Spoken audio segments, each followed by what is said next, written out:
Welcome to The Explainer. Today, we are breaking down a really simple but honestly super powerful framework for getting your sleep back. If you've ever been lying in bed, totally exhausted, but your mind is just running a marathon, yeah, this one's for you. Okay, let's just dive right in with a question I think almost everyone can relate to. You've had a long day, right? You're physically spent, you climb into bed, and your brain just refuses to get the memo. It's going over conversations, making to-do lists, worrying about stuff tomorrow. What is going on? Well, you know that feeling? It's not just stress. It's an actual biological battle happening inside your head every single night. Think of it like a tug of war for control of your consciousness. So let's meet the two teams in this tug of war. On one side, you've got your beta waves. These are your brain's go signal. They're what keep you feeling wired, active, totally alert. And on the other side, you've got your alpha waves. These are the slow down signal, the ones that ease you into a relaxed, restful state. For you to actually fall asleep, Team Alpha has to win. And here's the really crucial part. You can't just force the alpha waves to take over. It doesn't work like that. The whole secret is learning how to create the perfect conditions so your brain can naturally make that switch from go mode to relax mode. Let's talk about that daytime CEO for a second. Your beta waves are, honestly, your best friend during the day. They're what let you focus at work, solve tough problems, and just get stuff done. They're the engine of your productivity. But, even the best CEO has to know when to clock out for the day. And that's where the alpha waves come strolling in. Think of them as the gatekeepers to sleep.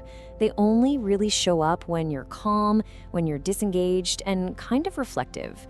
You literally can't get to deep sleep without passing through this chill alpha state first.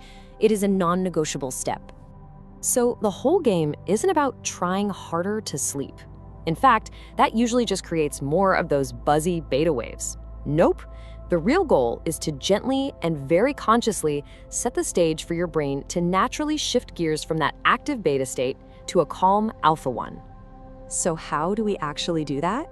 This is where this brilliant, super memorable countdown comes into play. It's a practical, step-by-step tool designed specifically to help you manage that tricky transition from beta to alpha. All right, let's start with 3. 3 hours before you even think about sleeping, stop eating heavy food or big meals. This is your first signal. See, when your body is working hard on digestion, it's in an active state. So this step basically tells your body, okay, the kitchen's closed. The work of processing fuel is done. Time to start winding down. Okay, let's move on to 2. 2 hours before bed, all work stops. And this is so critical. Answering emails, planning your next day, solving problems, that's pure beta wave fuel. By creating a hard stop, you're basically telling your brain's CEO, hey, the office is officially closed for the night. Go home. And finally, the big one, 1 hour out, every single screen goes off. Your phone, your tablet, your laptop, the TV. Screens are like a fire hose of stimulation, just constantly spraying your brain with new information to process. And all that does is keep those beta waves firing like crazy. This is the last and maybe the most powerful signal you can send your brain that it's time to unplug from the world. Now, what makes this 3-2-1 countdown so effective? It's not magic, not at all.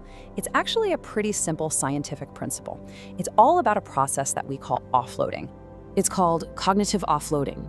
I know, it sounds a little technical, but the idea is so simple. It's basically like clearing all the open apps and documents off your computer's desktop before you shut it down for the night. You're just systematically removing all the jobs that keep your brain in that active, on-duty state. So when you look at it this way, each step of that 3-2-1 countdown is a specific act of cognitive offloading. You're offloading the job of digestion, you're offloading the job of work and problem solving, and you're offloading the huge job of processing endless information from screens. And by doing that, you clear the runway for those calming alpha waves to finally land.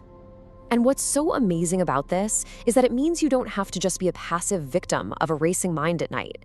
With a framework like this, you can become the active architect of your own rest. You can actually design an evening that leads you peacefully into sleep. So, let's look at it one more time. Here's your simple blueprint. 3 hours out, you offload digestion. 2 hours out, you offload work. And 1 hour out, you offload screens.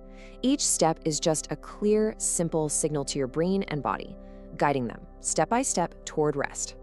So remember, this isn't just another checklist of sleep tips. It's a strategic framework for taking back control. It's about actively designing a peaceful end to your day.